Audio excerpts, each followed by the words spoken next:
A paz, irmãos. Como devemos viver? Por Paul Washer.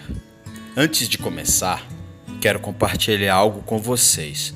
O irmão Leire e eu estávamos conversando e eu compartilhei com ele sobre minhas fraquezas.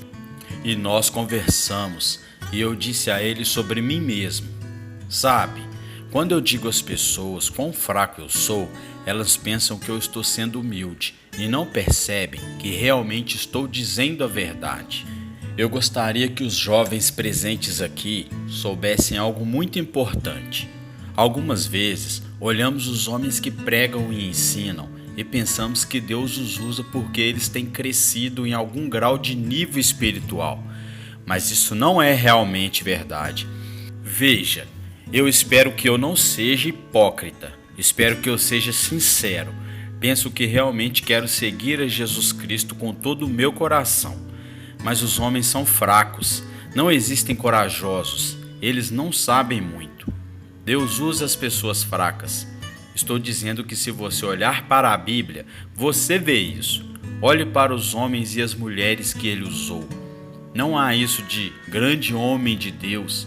Há apenas homens fracos, pequenos, de um grande Deus misericordioso. Às vezes eu digo, quando estou em uma conferência de pastores, não há isso de grandes homens de Deus. E você vê alguns pastores olharem com cara de mal. Mas os humildes que ouvem isto ficam felizes. O cristão normal escuta isso com alegria. Você entende? Deus pode lhe usar. Ele lhe usará. E ele provavelmente já lhe usa mais do que ele lhe deixa saber. O único para o qual devemos olhar é Jesus Cristo. Nós nunca devemos depositar confiança no homem, nós ficaremos desapontados, mas devemos depositar confiança em Cristo, como a Bíblia diz, você não será envergonhado. Veja Isaías 50, versículo 7. Deixe-me fazer algumas perguntas. Algumas vezes, você lê um capítulo e em seguida esquece de tudo que leu? Já aconteceu isso? Levante a sua mão. Comigo também. Você não odeia isso? Você já se esforçou muito para realmente memorizar as escrituras e então, 2 dias depois você tenta recitar e você diz algo completamente diferente? Ou você o recita e alguém lhe pergunta onde exatamente fica e você não sabe dizer? Eu faço isso. E bem pior, eu faço na frente de 5.000 pessoas. Você já foi para o seu quarto e apagou as luzes para orar e então, 3 horas depois, sua esposa entra, liga as luzes e você está dormindo e você está babando sobre toda a cama? E então, quando ela lhe sacode para acordar, você age como se não estivesse dormindo. Então você tenta se levantar, mas as suas pernas estão paralisadas. Alguém de vocês já fez algo assim? Eu nunca fiz isso. Eu quero que vocês saibam disso. Eu prego em muitos lugares. Eu não sei como isso acontece. Sabe, algumas vezes as pessoas vêm me visitar e eles querem ficar bem próximas de mim por alguns dias. E eles geralmente ficam desapontados. Como eu disse, eu não estou em uma rebelião. Eu não sou um hipócrita. Mas eu apenas sou normal. E muitas pessoas não gostam disso. Homens querem levantar homens, e isto está tão errado porque homens são apenas homens. Deus pode realmente usá-lo. Agora, se você está em uma rebelião, vivendo uma hipocrisia, não. Mas se você é uma pessoa que verdadeiramente quer seguir a Cristo, e ainda você se sinta como se tivesse 2 pés esquerdos, Deus ainda pode usá-lo. Ele obtém glória ao usar os fracos, porque isso prova que ele é quem está fazendo a obra. Cristãos humildes se alegram. Você tem um Salvador que é um amável e maravilhoso mestre, que nunca lhe deixará, nunca lhe desamparará, nunca desistirá de você. Porque, para começar, ele nunca colocou qualquer confiança em você. Ele nunca desistirá de você, porque ele fez uma aliança com você. E pela sua virtude, seus méritos e poder, ele cumprirá. Eu vou pregar sobre talvez duas coisas diferentes esta noite: a efemeridade da vida humana. Vejamos Salmos capítulo 103, versículo do 15 ao 18. Quanto ao homem, os seus dias são como a erva, como a flor do campo, assim floresce. Passando por ela o vento, logo se vai, e o seu lugar não será mais conhecido. Mas a misericórdia do Senhor é desde a eternidade e até a eternidade sobre aquele que o teme, e a sua justiça sobre os filhos dos filhos, sobre aqueles que guardam a sua aliança e sobre os que se lembram dos seus mandamentos para os cumprir. No verso 15 diz: quanto ao homem, os seus dias são como a erva, como a flor do campo, assim floresce. Se ele tivesse dito que o homem é como um monte, nós ainda teríamos razão para ficar com medo, porque as montanhas não duram para sempre. O tempo irá reduzi-las a nada, até mesmo as montanhas que conseguem suportar as forças da natureza. Então, se Deus tivesse dito que o homem é como a montanha, nós ainda teríamos razão para saber que um dia a vida teria um fim. Se ele tivesse dito que o homem é como o mais firme carvalho, ainda teríamos razão para temer, pois carvalhos também morrem. Eles podem ser destruídos por doenças, eles podem ser derrubados pelas ações do homem. Então, se ele tivesse dito que o homem é como o mais firme carvalho, nós ainda teríamos razões para temer. Mas ele diz que o homem é como a erva. A erva tem duração curta. Mesmo que ela seja saudável, não durará mais que um ano. O inverno chega e as folhas murcham. Forças podem atuar sobre a relva e matá-la, e a relva não tem controle sobre essas forças. Os mais fortes homens da face da terra são relva. Eles podem florescer por um tempo, mas no seu tempo eles partirão. Como diz no verso 16 que, passando por ele o vento, logo se vai, e o seu lugar não será mais conhecido. Eles florescem e depois eles se vão. O homem nasce, o homem se educa, trabalha e realiza grandes coisas. O homem morre e é esquecido. Nabucodonosor, você será maior do que ele? Mas imagine que passam meses e anos e você nem sequer lembra-se dele. Ninguém que conhece você sequer existirá daqui a 100 anos. Você sabe o nome do seu pai? Você sabe o nome do seu avô? Você sabe o nome do seu bisavô? Você sabe o nome do seu tataravô? E nas gerações por vir, tampouco alguém se lembrará de você. Os grandes impérios que já surgiram neste planeta, veja Roma, o Império Romano, a Babilônia, tudo vai passar. Um dia a Holanda não será nada mais do que ruínas. Um dia os Estados Unidos não será mais do que um nome nos livros de história. Assim como as mesmas nações em que vivemos irão desaparecer um dia, quanto mais nós desapareceremos. Sua vida é um vapor.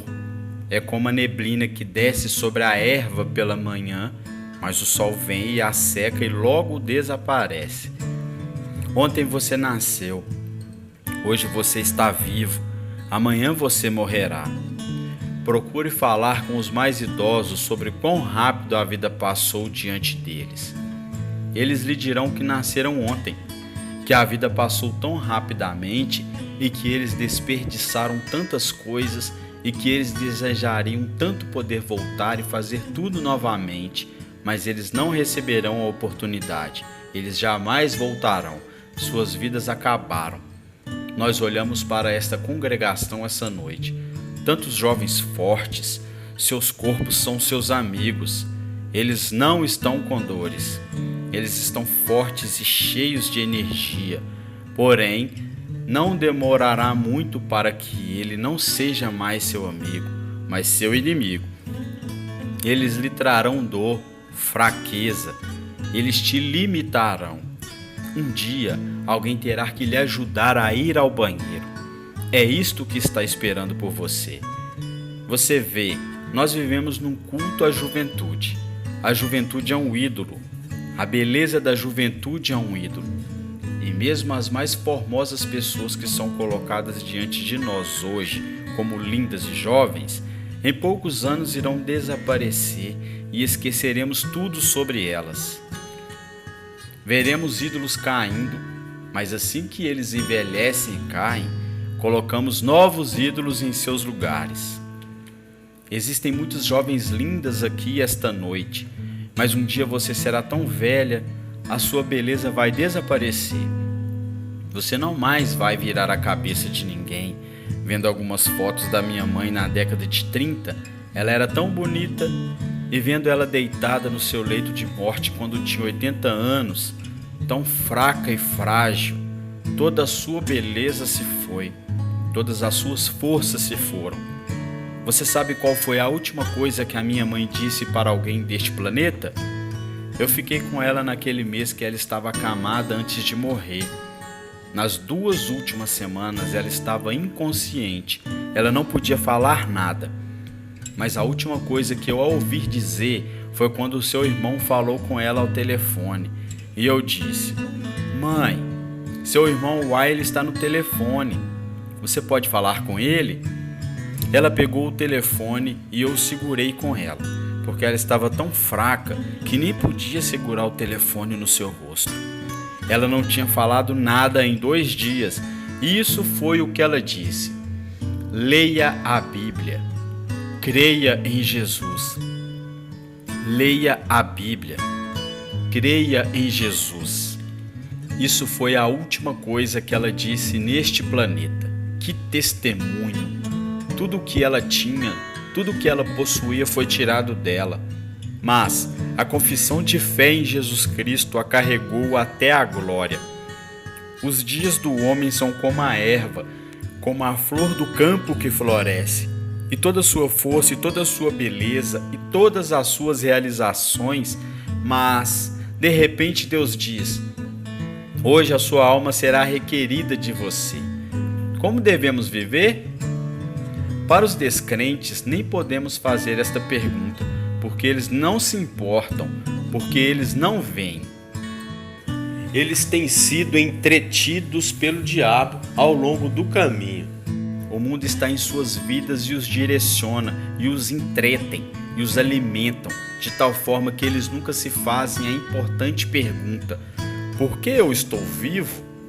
Mas os crentes têm que se fazer esta pergunta: como eu devo viver? Porque a sua mente está sendo iluminada pelo Espírito de Deus. Cristo lhe tem dado entendimento. Você sabe que a vida é curta, é como um vapor. Você sabe que as suas forças vão lhe abandonar. Você sabe que a sua beleza vai lhe trair. Você sabe que todos os seus bens materiais apodrecerão.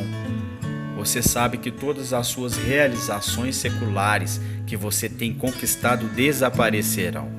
E apesar de todo o prestígio de seu trabalho, você não será lembrado. Como então devemos viver? As eternas misericórdias do Senhor. Ele diz no versículo 17: "Mas a misericórdia do Senhor é desde a eternidade e até a eternidade sobre aqueles que o temem, e a sua justiça sobre os filhos dos filhos." Nós devemos reconhecer o que realmente é eterno. E nisso está o relacionamento que nos foi permitido com Deus. Isto é a vida eterna, que vocês conheçam quem é o Deus verdadeiro. João 17:3. Isso é eterno, e é isso que você deve buscar. Sabemos que o mundo está chegando ao fim. Sabendo que a sua vida está chegando ao fim, você deve buscar a Deus. Busca ter um relacionamento com Ele e buscar conhecer a sua vontade e realizá-la nesta terra. Uma das mais fantásticas afirmações que pode ser feita sobre o homem foi feita sobre o rei Davi. Ele serviu o propósito de Deus em sua geração e então ele adormeceu. Atos capítulo 13, versículo 36. Que coisa fantástica para ser dita sobre um homem. Isto é o que eu gostaria que fosse dito em meu funeral. Ele serviu o propósito de Deus em sua geração e então ele adormeceu. O que é melhor do que isso? Ele diz: mas a misericórdia do Senhor é desde a eternidade e até a eternidade sobre aqueles que o temem, e a sua justiça sobre os filhos dos filhos. E no versículo 18 diz: sobre aqueles que guardam a sua aliança e sobre os que lembram dos seus mandamentos para os cumprir. A aliança deve estar sempre diante de você. O que Deus fez para você em Jesus Cristo deve estar sempre diante de você. Deve ser o que lhe direciona e o que lhe motiva. Deve ser a sua razão de viver e o seu encorajamento. Eu sempre digo isso aos cristãos. Nós vivemos entre dois dias: o dia em que Jesus Cristo foi crucificado diante de todos os homens e o dia em que todos os homens estarão diante de Cristo.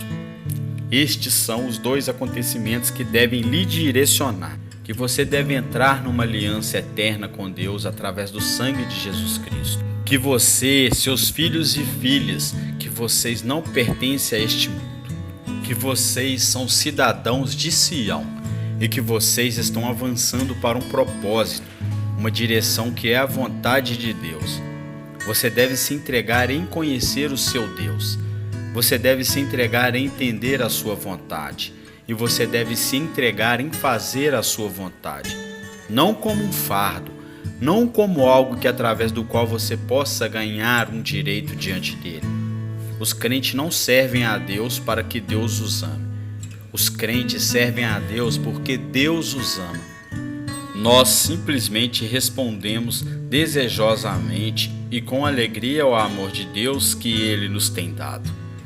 Nossas vidas estão passando. Como devemos viver? Buscando o nosso Deus e fazendo a sua vontade. Vaidade de vaidades. Vamos ao livro de Eclesiastes, capítulo 1, versículo 2, 3 e 4. Vaidade de vaidades, diz o pregador. Vaidade de vaidades. Tudo é vaidade. Que proveito tem um homem de todo o seu trabalho que faz debaixo do sol? Uma geração vai e outra geração vem, mas a terra para sempre permanece. Salomão foi um homem sábio, e sempre imaginamos homens sábios sentados calmamente em suas mesas, que não ficam motivados, que não levantam a voz, que são sábios, quietos e calmos. Mas na língua hebraica, quando você quer enfatizar algo, você repete. Um exemplo perfeito é Isaías capítulo 6, onde a escritura diz que Deus é santo, santo, santo. Significa que acima de tudo Deus é santo. A repetição desses pensamentos exclama: escuta-me, eu vou lhe dizer algo que é totalmente verdade. Igual no aramaico de Jesus, quando esteve na terra, ele algumas vezes dizia: em verdade vos digo. Significa: escutem-me. Agora veja que no verso 2 diz: vaidade de vaidades, diz o pregador. Nós, pregadores, esperamos que eles se levantem e que eles levantem suas vozes no meio da cidade e que eles clamem nas ruas. Aqui no texto nós vemos um homem sábio se tornando um pregador, por causa da ênfase que ele quer dar. Imagina o sábio Salomão sentado em sua mesa. Você entra em sua sala e você se senta de frente a ele. Ele é muito calmo, muito tranquilo, e você diz: eu quero saber o significado da vida. E de repente ele salta de sua cadeira e, com fogo em seus olhos, ele olha fixamente para você e diz: vaidade de vaidades, me escute. A única coisa que você deve saber é que toda a sua vida fora de seus é vaidade. E ele se senta e diz: a lição terminou. Você entende o que ele está tentando dizer? É como se eu fosse descendo desta plataforma e agarrasse você pelos ombros e dissesse: a mensagem para você nesta noite é: vaidade de vaidades. Tudo é vaidade. Acorde. Você não está me escutando? Tudo é vaidade. Você está achando graça? Eu estou falando sério. Você realmente não está entendendo. Tudo é vaidade. O mundo nada mais é do que um circo de vaidade. Eu gosto de ir a exibições de artes, porque geralmente elas são de graça. Mas todos os artistas exibem o que eles têm feito, pinturas e mais pinturas de suas realizações. O mundo é como uma exibição de artes, mas tudo que eles têm exibido é vaidade. Eles penduram seus cartazes, eles penduram as suas obras e tudo isso é vaidade. E a pior coisa a respeito disso é que todos eles se parabenizam uns aos outros. Eles não percebem que tudo o que eles têm feito é inútil. Agora veja o que ele diz aqui no verso 3 do capítulo 9 de Eclesiastes. Que proveito tem um homem de todo o seu trabalho que faz debaixo do sol? Que proveito há? Salomão está nos dizendo que o homem sábio morrerá e apodrecerá assim como o tolo. Eu ouvi há alguns anos uma história de que um arquiteto que tinha realizado grandes feitos, ele era fenomenal. Ele poderia trabalhar em diversas disciplinas sobre arquitetura. Ele tinha construído prédios e pontes, e uma noite ele estava sentado em sua mesa, e ele estava lendo as escrituras e chegou à conclusão de que tudo o que tinha construído seria queimado. Quanto do que você tem feito será queimado? Agora, eu não estou dizendo que todos os cristãos devem se envolver em tempo integral no ministério. Eu não estou dizendo que os arquitetos não podem ter uma vida cristã com significado.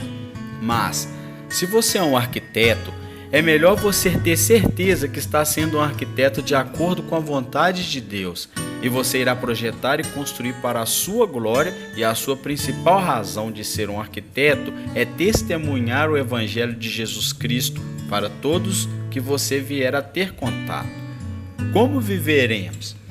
Como eu disse na última noite, quando você se torna um cristão, você não acrescenta Jesus à sua vida como uma parte que faltava nela.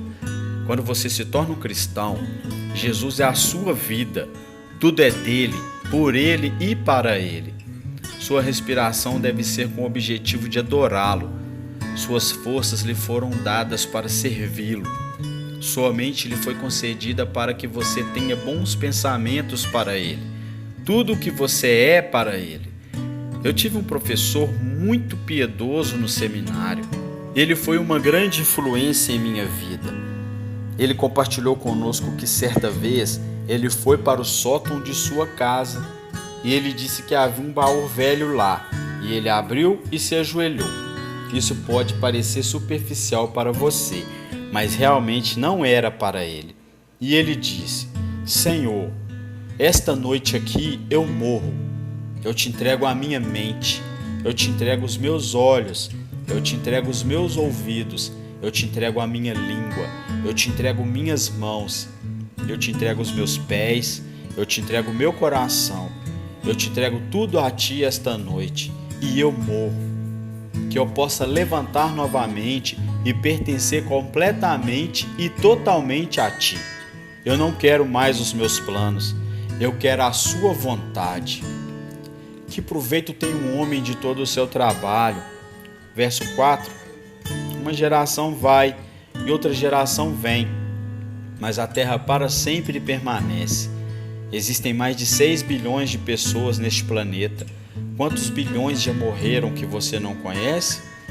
Incontáveis geração de pessoas que já passaram pela terra e eles não são mais lembrados. E não importa o quão impactante eles foram quando estavam sobre a terra, eles não têm mais tal poder. No verso 11 ele diz: já não há lembrança das coisas que precedem, e das coisas que hão de ser também delas não haverá lembrança entre os que hão de vir depois. Pensem nos grandes homens que você conhece na história da Holanda. Um dos progenitores, um dos grandes percussores deste país. Você nem sequer sabe seus nomes. Você celebra o dia do aniversário dele somente porque talvez seja o dia de feriado. Você chora todos os anos no dia da morte dele e visita o cemitério onde ele está enterrado para lhe dar flores? ele não é mais lembrado. Quando meu pai morreu anos atrás, ele era um homem forte, um homem extremamente inteligente, um homem cheio de energia, e eu ainda me lembro, apesar de garoto no funeral, que mesmo seus amigos estavam falando do tempo ou sobre o que ocorreria nos negócios, ou se eles iam ou não ao feriado deste ano.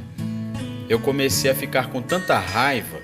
Meu pai tinha morrido, as pessoas estavam ali para honrá-lo e estavam falando sobre o tempo. A Bíblia é verdadeira, gerações vêm e gerações vão, e ninguém é lembrado. Como devemos viver? Vamos ao último capítulo de Eclesiastes, capítulo 12, versículo do 13 ao 14. De tudo o que se tem ouvido, o fim é: teme a Deus e guarda os seus mandamentos, porque isto é o dever de todo o homem. Porque Deus há de trazer a juízo toda a obra, e até tudo o que está encoberto, quer seja bom, quer seja mal. Como devemos viver? Devemos viver tementes a Deus. Agora, para os descrentes, isso significa algo completamente diferente: viver com terror de Deus. Não porque Deus seja mau, mas porque Deus é bom e os incrédulos não. E ele será julgado, como diz no verso 13, de acordo com tudo o que ele tem feito, com tudo o que ele tem pensado e com tudo o que ele tem dito. Mas, e para os crentes, para os cristãos, como devemos viver sabendo que tudo acabará?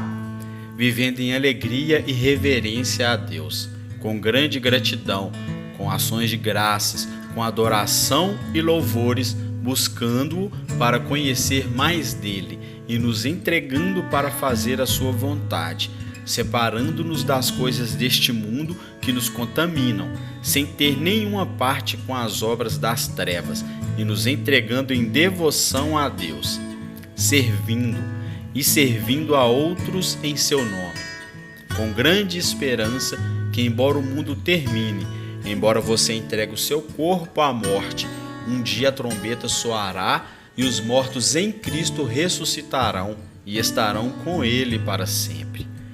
Como devemos viver? Tementes a Deus e guardando os seus mandamentos, obedecendo a Ele. Você entende? A desobediência que nos trouxe ao mundo nesta horrível situação. É por causa da desobediência aos mandamentos de Deus que o homem morre. É por causa da desobediência que os homens destroem as suas próprias vidas. Escute-me, os homens têm apenas um problema: é o pecado. Evite-o, corre dele, odeie-o e corre para Cristo e para os seus mandamentos. Vamos a 2 Pedro, capítulo 3, versículo do 10 ao 14. Mas o dia do Senhor virá como ladrão de noite, no qual os céus passarão com grande estrondo e os elementos ardendo se desfarão, e a terra e as obras que nela há se queimarão. Havendo, pois, de perecer todas essas coisas, que pessoas os convém serem santo trato e piedade, aguardando e apressando-vos para a vinda do dia de Deus, em que os céus em fogo se desfarão e os elementos ardendo se fundirão? Mas nós, segundo a sua promessa, aguardamos novos céus e nova terra, em que habita a justiça. Por isso, amados, aguardando estas coisas, procurai que dele sejais achados imaculados e irrepreensíveis em paz. No versículo 10 diz: mas o dia do Senhor virá como ladrão. Agora, veja o que vai acontecer quando ele vier. Os céus passarão com grande estrondo, e os elementos ardendo se desfarão, e a terra e as obras que nela há se queimarão. As grandes montanhas dessa terra serão desintegradas ao nada no dia que o Senhor retornar. E ele virá como ladrão. Ele virá quando ninguém estiver esperando que ele venha. Em outro lugar diz que ele virá quando os homens estiverem dizendo: paz, paz. Ele virá quando os ânimos do homem contra ele estiverem elevados. E quando ele vier, tudo mudará. Os valores de todas as coisas mudarão. Muitos anos atrás, alguns ladrões invadiram uma loja muito cara, mas eles fizeram isso a fim de pregar uma peça. Era de noite, eles invadiram e eles mudaram as etiquetas dos preços de tudo. De tudo! Na manhã seguinte a loja abriu. Ninguém sabia o que tinha acontecido. Uma pessoa veio ao caixa com um lindo vaso, que na noite anterior custava $10.000, mas agora estava custando $1,25. Outra pessoa veio com um relógio, que na noite anterior custava $15, mas agora estava custando $1,215. Você pode imaginar o tipo de caos que foi na loja? Jesus virá como ladrão à noite, e no momento em que ele vier, o valor de todas as coisas mudará. Todas as coisas que os homens consideram de grande valor, na manhã seguinte não valerão nada. Sua riqueza não valerá nada. Suas roupas bonitas não valerão nada. Sua casa cara não valerá nada.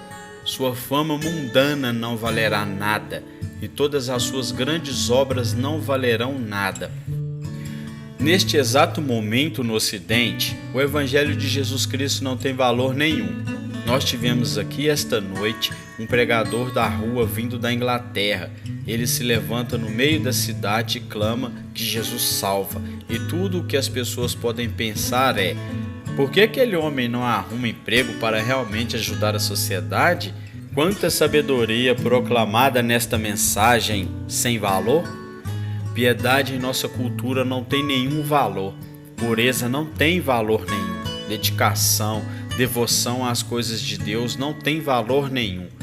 Cultos em nome de Jesus Cristo não tem valor nenhum. E se um de vocês for aos seus familiares e disser: Deus me chamou como um missionário para a Indonésia, muitos de seus familiares lhe dirão: como você pode jogar a sua vida fora por isso? Mas na manhã seguinte do retorno de Jesus Cristo, o fato de que você deu um copo de água fria a um discípulo, em nome de Jesus Cristo, terá o valor de milhares de planetas, juntamente com todas as riquezas que eles contêm. Então, como devemos viver? O verso 11 nos diz: havendo, pois, de perecer todas essas coisas, que tipo de pessoa você deve ser? Ele nos diz que devemos viver em santo procedimento e piedade. A maioria das pessoas tem um entendimento errado sobre santidade. Santidade para eles nada mais é do que obedecer a certas leis ou uma lista de coisas que você não deve fazer. Isso não é santidade.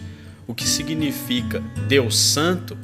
Significa que Ele é sem pecado? Que Ele não tem falha moral? De certa forma, sim. É isso que significa.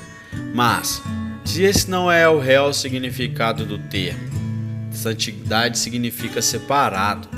Deus é santo porque Ele é separado. Ele não é igual a mais ninguém. Ele não está em nenhuma categoria com mais ninguém. Ele não é como nós, apenas maior e melhor. Ele é completamente diferente de nós. Ele é separado em si mesmo. Não existe mais ninguém em seu grupo. Quando Jesus diz: santificado seja o seu nome, Ele basicamente está dizendo isso. É meu desejo que o seu nome seja tratado como santo. É meu desejo que todos estimem o seu nome acima de todas as coisas e o tratem como tal distinção. O que significa para os crentes ser santo? O que significa para os crentes ser santo? Significa ser separado para Deus. Veja, muitas pessoas pensam que santidade é apenas ler todas as regras e obedecê-las, ou descobrir tudo o que é ruim e evitá-lo. Mas esta é a menor parte da santidade. Santidade é separar-se de todas as coisas que estão erradas, que são pecaminosas, que são impuras. Então você se entrega totalmente e completamente a Deus. E por fim, a verdadeira santidade é um coração queimado de paixão por Deus. E portanto, não é somente seguir regras ou ficar distante das coisas más, mas é uma alegre, apaixonante busca por Deus, deleitando-se em Deus, regozijando-se em Deus, sendo cheios de Deus. Quando a minha pequenina filha começou a aprender a andar, eu já lhes disse como minha filha é a mais linda garota do mundo? Eu acho que lhes disse ano passado. Eu só queria lembrá-los. Ela se apoiava na mesa e balançava assim, de um lado para o outro. Ela ama seu pai mais do que qualquer um no mundo.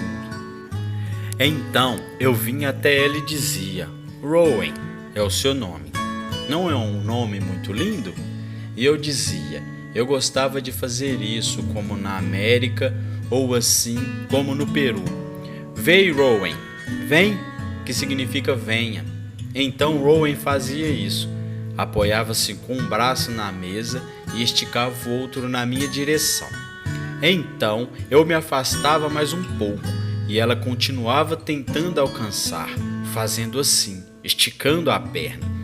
O que eu estava tentando lhe ensinar é isso: santidade, sério.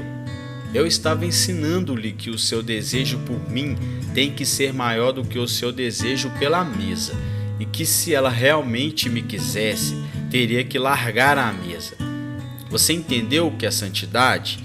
Você realmente quer Deus? Então larga as outras coisas, porque Ele é maior. Ele é mais maravilhoso.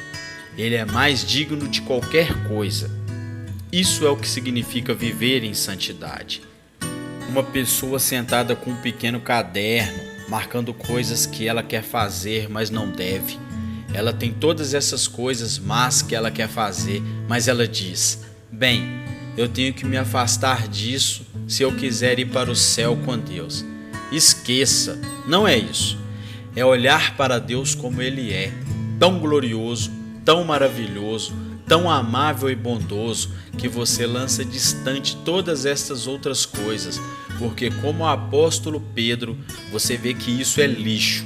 Ele diz: em santa conduta e piedade. Veja no versículo 12: aguardando e desejando ardentemente a vinda do dia de Deus, em que os céus em fogo se dissolverão e os elementos ardendo se fundirão. Aguardando e desejando ardentemente a vinda do dia do Senhor. Agora, temos aqui um problema teológico. Deus determinou o dia em que Ele voltará. Como podemos abreviar a sua vinda? Mas existe uma explicação teológica, mas eu não vou dá-la a vocês, porque este não é o ponto do que ele está dizendo. Acredito que o que Pedro está dizendo aqui é algo muito próximo à oração do Senhor no Sermão do Monte.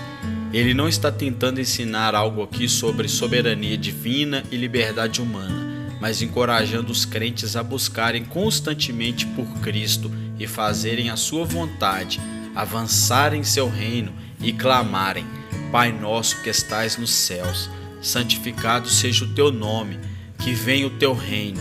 Mateus capítulo 6, versículo 9, Lucas capítulo 11, versículo 12. Que ele venha logo, que ele venha na totalidade, de uma forma que ninguém jamais sonhou, e que a tua vontade seja feita, que a tua vontade se espalhe pela terra como fogo, que o mundo todo seja cheio do conhecimento de Deus, assim como as águas cobrem o mar. Veja Abacuque capítulo 2, versículo 14. Este deve ser o nosso desejo. Eu tenho 47 anos e amo a vida. Eu amo a minha família, mas eu tenho visto bastante deste mundo caído para saber que o que eu não quero ficar aqui por muito tempo. Eu quero que o seu reino avance rapidamente. Eu quero que ele venha. Eu quero que toda essa dispensação se transforme em uma nova criação. E nós devemos trabalhar para isso, clamar por isso. E, se necessário, devemos morrer por isso. Ele diz no verso 13: nós, porém, segundo a sua promessa, aguardamos novos céus e uma nova terra, nas quais habita a justiça. Este mundo é tão cheio de maldade, o mal lhe deixa cansado, o deixa com medo, o faz sentir-se sujo, o faz sentir-se escravizado e sufocante. É como pesos amarrados em suas pernas, porque não iríamos querer que ele viesse para finalmente sermos livres e para entrarmos na vida em tudo o que ela é? Amados de Deus. Verso 14.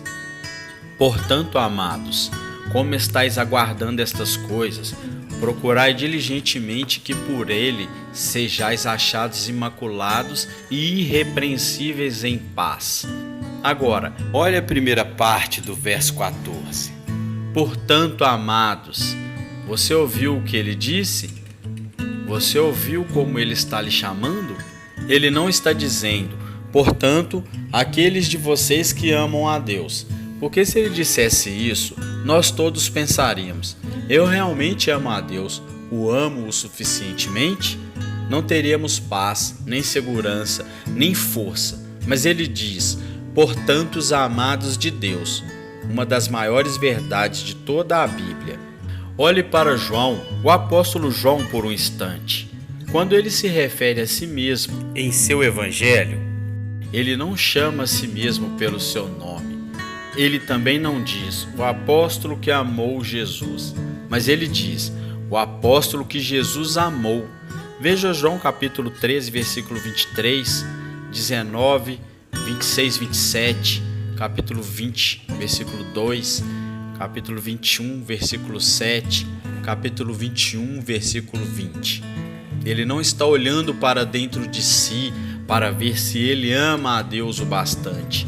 Ele está olhando para Cristo e percebendo que ele é perfeitamente amado e eternamente amado.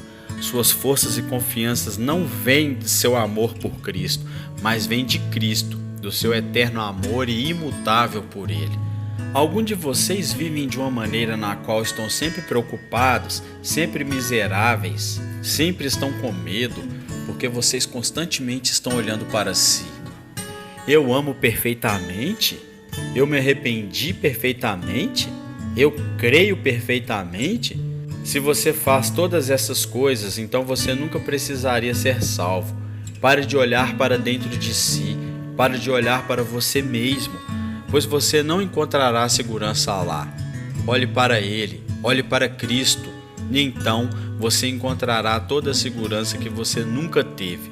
Não é em suas forças que você será salvo, que lhe dará segurança, mas é o poder de Cristo para salvar você. Você conhece a música Oh, Quanto Eu Amo Jesus? Você conhece essa música? Eu não gosto muito de cantar essa música, eu mudo as palavras. Eu canto Oh, quanto Jesus me ama. Pois quando olho para dentro de mim e vejo o meu amor por Jesus, realmente não vejo como cantar algo assim. Meu amor é tão pequeno, algo instável. Mas quando eu paro de olhar o meu amor por Jesus e passo a olhar o amor de Cristo por mim, agora sim eu posso cantar a respeito. Veja, você sempre carregará este título, amado de Deus. Quando você estiver indo muito bem em sua caminhada cristã, você estará carregando este título, amado de Deus. E quando você estiver lutando em sua vida cristã, você ainda estará carregando este título, amado de Deus. É como eu disse antes, basicamente Israel disse certa vez a Deus, por que você me ama?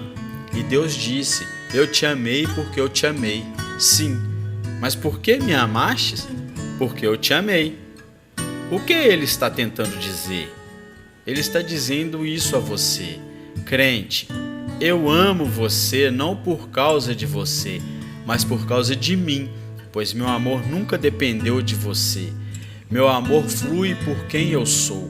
Eu sou amor e eu tenho uma aliança de amar você e eu nunca vou parar. E quando você estiver jejuando e orando e lendo a sua Bíblia, eu estarei ali ao seu lado. E quando você se perder e cair e ficar imundo, eu estarei ali ao seu lado lhe amando tanto quanto amei quando você estava orando. E ainda que o seu pai e a sua mãe lhe abandonem, eu jamais lhe abandonarei.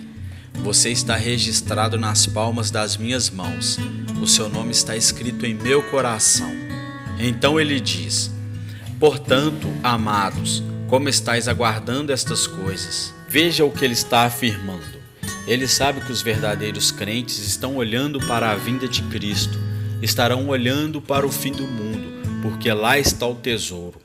Há um sentido em cada um de nós de olhar distante em nossos olhos. Houve um homem de Deus que foi devotado ao seu Deus. E de vez em quando sua esposa olhava para ele e via que ele tinha esse olhar distante em seus olhos. Algumas vezes ele andava para fora da casa e ficava em pé no campo, olhando para as nuvens, com os olhos semicerrados, quase fechados, e ele olhava com toda a sua capacidade, e ele tentava ver. Ele está vindo? Ele está vindo? Eu desejo essa paixão para você. Eu desejo que você tenha essa paixão e que eu tenha essa paixão, sempre aguardando a sua vinda. Aguardando a sua vinda em paz e pureza. E ele diz: procurai diligentemente que por ele sejais achado.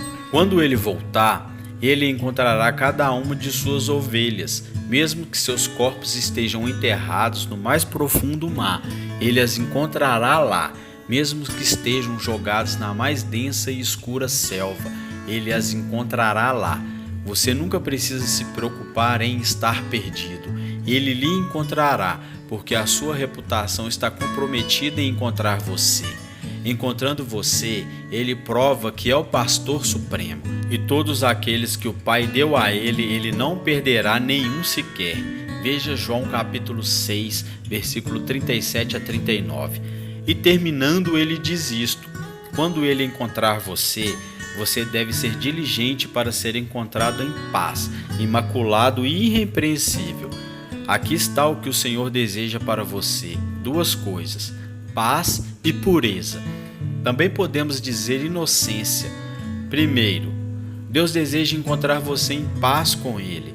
Existem tantos verdadeiros cristãos que em seus corações não se encontra paz, porque sempre estão olhando para si mesmos, ao invés de estarem olhando para Ele. Eles estão sempre considerando as suas falhas, enquanto deveriam estar olhando para a sua perfeita palavra. Jovens cristãos, me escutem. Se vocês pensam que um dia serão tão piedosos que vocês serão capazes de ter paz, vocês estão errados. Sua paz não virá pela sua performance, vem da performance de Cristo, para que verdadeiramente você creia nele. Você sabe qual é a coisa mais difícil que um cristão tem que fazer? Eu acho que disse isso para vocês na noite passada. A coisa mais difícil que você terá que fazer é acreditar que Deus ama você tanto quanto Ele diz que ama. Como cristão, na verdade, supõe-se que você passará o resto da sua vida tentando entender isso, entender o quanto Deus ama você. Você se tornará uma grande máquina de calcular. Não é uma tarefa maravilhosa? O que você está fazendo, irmão Paul? Estou tentando entender o quanto Deus me ama. Eu já pensei e pensei, mas ainda continuo tentando entender o quanto Ele me ama. E tenham paz um com os outros. Depois de você estar no ministério por um longo tempo, você começa a entender que ele não é tão importante como você pensava que era. Pelo menos não é tão importante quanto a moldar-se ao caráter de Cristo. E depois de muitos e muitos anos andando com Cristo, você olha para trás e vê todos os seus sucessos e vitórias, mas você sabe realmente o que continua perturbando você? Eu não amo as pessoas como eu deveria amá-las. Eu posso ser um conselheiro em uma igreja, mas no que se refere a amar as pessoas, eu continuo sendo um bebê. Quando Cristo voltar, Ele nos encontrará em paz uns com os outros, amando uns aos outros. Você quer trabalhar em alguma coisa? Trabalhe nisso. O irmão Charles me disse uma vez, e provavelmente ele não se lembra, mas ele me disse isso certa vez: na nova aliança, o amor não é uma das coisas, é tudo. É o cumprimento da lei, é o cumprimento de tudo o que foi ordenado a fazer. Amar uns aos outros como Cristo ama você. E por último, Ele quer nos encontrar puros, sem manchas, sem sujeiras. Deus quer que você seja puro porque Ele ama você. Veja que o demônio continua fazendo as mesmas coisas hoje que ele fazia desde o começo com os patriarcas. Ele mente e tenta fazer você pensar que Deus é mau. Deus disse que vocês podem comer qualquer fruta do jardim. Isso não é o que Deus disse. Ele disse: vocês não podem comer de uma árvore do jardim. Veja Gênesis capítulo 3. Em todas as outras árvores não há problema. Esse demônio que ronda pela terra que vai lhe dizer: Deus não quer que você tenha nada. Isso não é verdade. Ele apenas não quer que você receba a sujeira deste mundo que contamina e destrói. Pense por um momento como a minha pequena filha. Eu já disse a vocês que ela é a garota mais linda do mundo? Ela tem 2 anos de idade. Ela tem grandes olhos castanhos, iguais aos da sua mãe. Ela estava vestida com seu pequeno pijama, com seus pequenos pezinhos calçados como uma sandália de borracha, correndo pela casa, e eu a coloquei no berço, na sua pequena cama. Dei seu leite e ela agarrou nos 2 lados e bebeu. E tudo para ela é tão maravilhoso. Ela estava no seu pijama tão limpo. Você sabe como é o cheiro de bebê? Esse é o motivo pelo qual continuo tendo mais bebês. Eu amo esse cheiro. E ela é tão fofa que mal posso olhar para ela. É muito difícil para eu deixar o seu quarto. Imagina na manhã seguinte, eu entrando no seu quarto, eu vou até o berço e ela dá um pulo para me ver, como ela sempre faz. Pois todos os dias de manhã, quando eu ando até o seu quarto, ela pula, ela faz esta dancinha, balançando-se para cá e para lá. Eu entro e ela não salta. Então eu ando até ela e eu me torno tão furioso que posso matar com as minhas próprias mãos, porque em algum momento da noite uma enorme e imunda serpente se arrastou para fora do esgoto e passou pela porta do meu quarto e entrou no berço da minha filhinha e enrolou todo o seu corpo imundo em volta dela e a sujou e a sufocou. E eu agarro aquela coisa e a rasgo com as minhas próprias mãos. É assim que Deus ama você. É por isso que Deus não quer você envolvido neste mundo. Ele quer que você o ame, sorria com Ele, busque a Ele, alegre-se com Ele, regozije-se diante dEle. Ele não quer que esta serpente do mundo se envolva em sua volta e lhe suje e tire a sua vida. Se há pastores e missionários e pais aqui esta noite, uma das suas responsabilidades, se você é pastor, é vigiar suas ovelhas. E se você vir uma serpente próxima a elas, você pisa na cabeça dela em nome de Jesus Cristo. Você é pai? Essa é a sua função, guardar a sua casa. E se você avistar essa serpente andando pela sua vizinhança, você pisa na cabeça dela em nome de Jesus Cristo. É isso que Paulo disse: seja forte e haja como um homem, porque existe um como um leão que ruge buscando a quem devorar. É por isso que o verdadeiro apacentador, o verdadeiro pastor, o verdadeiro missionário, o verdadeiro pai dá sua vida pelas ovelhas. Como devemos viver? Ore para que o Espírito Santo use este sermão para trazer muitos ao conhecimento salvador de Jesus Cristo. Como devemos viver? Mensagem por Paul Washer.